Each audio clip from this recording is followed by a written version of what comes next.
और एक बड़ी चिंता है। पहले खुशखबरी बताता हूँ। दिल्ली में कोरोना की रफ्तार काफ़ी कम हो गई है।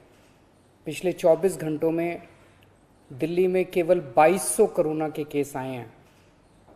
संक्रमण दर भी घट के पिछले 24 घंटों में केवल 3.5% रह गई है।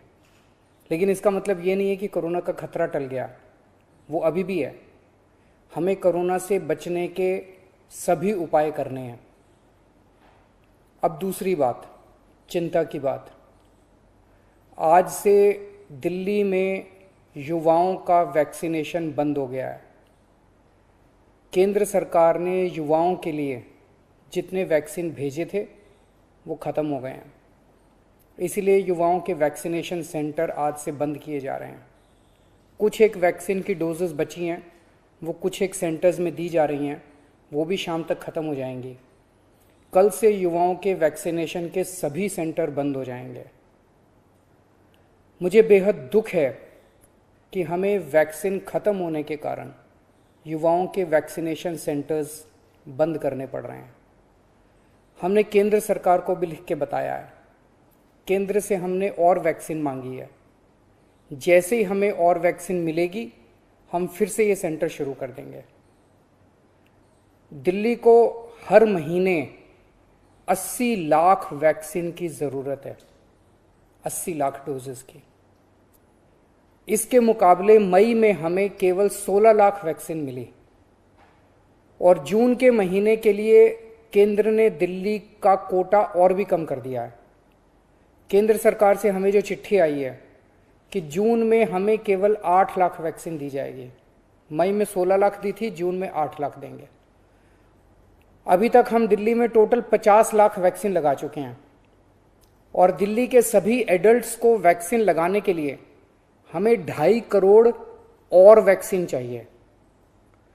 अगर इसी रफ्तार से दिल्ली के एडल्ट्स, अगर इसी रफ्तार से हम चले, 8 लाख वैक्सीन हर महीने मिली तो दिल्ली के एडल्ट्स को ही वैक्सीन लगाने में 30 महीने लग जाएंगे, 30 महीने से भी ज़्यादा। तब तक तो न जाने कितनी और कोरोना की लहरें आएंगी, न जाने कितने और लोगों की मौत हो जाएगी। तीसरी लहर से दिल्ली और देश को बचाने का एक ही तरीका है, कम से कम समय में अधिक से अधिक लोगों को वैक्सीन की सुरक्षा दी जाए। बेड, आईसीयू, ऑक्सीजन, दवाई, इन सब की तैयारी तो हम लोग कर रहे हैं, लेकिन कोरोना के घातक असर से बचाने में वैक्सीन ही सबसे ज्यादा असरदार हथियार है। वैक्सीन की कमी केवल सरकार की चिंता नहीं है, आम आदमी भी वैक्सीन के इस संकट से बहुत डरा हुआ है। कल एक अम्मा का फोन आया, बोली मुझे और मेरे बेटे को वैक्सीन लगवानी है। मैंने पूछा अम्मा कितनी उम्र है दोनों की? बोली मेरी उम्र 65 साल है, मेरे बेटे की उम्र 35 साल। मैंने कहा अम्मा युवाओं की वैक्सीन तो खत्म हो गई, आपको लगवा दूंगा।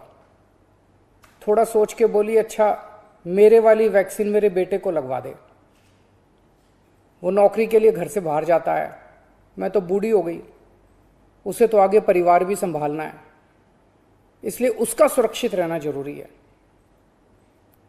ये सुन के दिल में बहुत पीड़ा हुई। आज वैक्सीन की कमी की वजह से देश में बेहद मुश्किल हालात पैदा हो गए। अगर देश में किसी पिता, किसी बेटे, किसी भाई, किसी मां, किसी बहन के सामने ये धर्म संकट है कि वो खुद वैक्सीन ले या अपने परिवार के युवाओं के लिए छोड़ दे, तो इससे ज्यादा दुखद बात और क्या हो सकती है। कोरोना से लोगों की जान बचाने के लिए हमें देश में वैक्सीन की उपलब्धता तुरंत बढ़ानी पड़ेगी। इसके लिए केंद्र सरकार को मेरे 4 सुझाव हैं। पहला, भारतीय बायोटेक कंपनी जो कोवैक्सीन बनाती है, वो अपनी वैक्सीन का फॉर्मूला दूसरी कंपनियों को देने को तैयार हो गई है। देश में वैक्सीन बनाने वाली ढेरों कंपनियां हैं। केंद्र सरकार तुरंत उन सभी कंपनियों को बुलाए और उन्हें आदेश दे, उनसे रिक्वेस्ट ना करे, उन्हें आदेश दे कि वे सभी कंपनियां युद्ध स्तर पर समयबद्ध तरीके से वैक्सीन बनाना तुरंत चालू करें।